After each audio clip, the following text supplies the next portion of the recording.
Lapit sa mic, Sam. Yun ang camera mo. Say hello to everybody. Go. Hello po, binabati ko po pala lahat ng mga nanonood dito, of course po.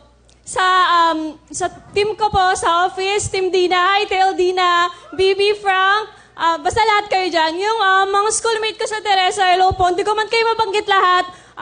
Basta, yun. Hello po sa inyo lahat. So, saan ka nagtatrabaho? Nagkatrabaho po ako ngayon sa Teletransform. 1 year and 2 months na po ako dun ngayon. Bilang isang? Bilang isang call center agent o outbound sales representative po. So, magaling ka sumagot ng phone. Kami po yung tumatawag sa mga tao. So, sino kasama, Sam? Gusto ko pong ipakilala sa inyong lahat ang gwapong-gwapo at pinakamasipag ko pong tatay, si Tatay Henry. Magandang hapon, paring Will. Magandang hapon, pare. Kamusta? Mabuti naman, paring Will. Ano, kamusta trabaho natin ngayon? Tricycle driver, paring Will. Saan tayo? Rodriguez, Rizal. Pare, ito yung anak mo. Ano gusto mo sabihin? Go. Sam, anak, pasensya ka na at sinapalaran mo, sinakripisyo mo ang pag-aaral mo dahil kailangan mo magtrabaho para makatulong sa amin dalawa ng mama mo.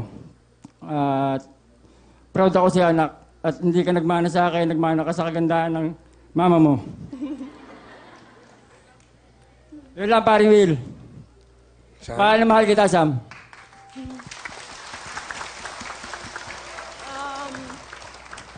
Tay, siyempre una po salamat kasi kahit minsan di mo na kayang bumiyahe kasi may problema po siya sa mata. Pero siyempre po, kailangan talaga, minsan po pagkagigisingin po siya ni Mama sa umaga, sinasabi po na masakit daw po yung mata niya kasi po siyempre sa pagbiyahe ng tricycle. So yung mga alikabok po sa may kalsada, napaapektuhan po yung mata niya ganun. Tapos sinabi po ng doktor na kailangan na daw po niyang maoperahan. So kaya din po ako sumalit sa Wawawin, nagbabaka sakali po na matulungan ko po yung para po sa mata niya. Mahal na mahal kita, Tay. Siyempre kayong dalawa ni Mama, lagi kayo nandyan para sa akin, mga kapatid ko.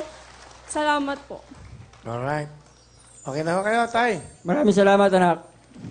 Walang anuman po. Palapakan po natin si Tatay Henry at syempre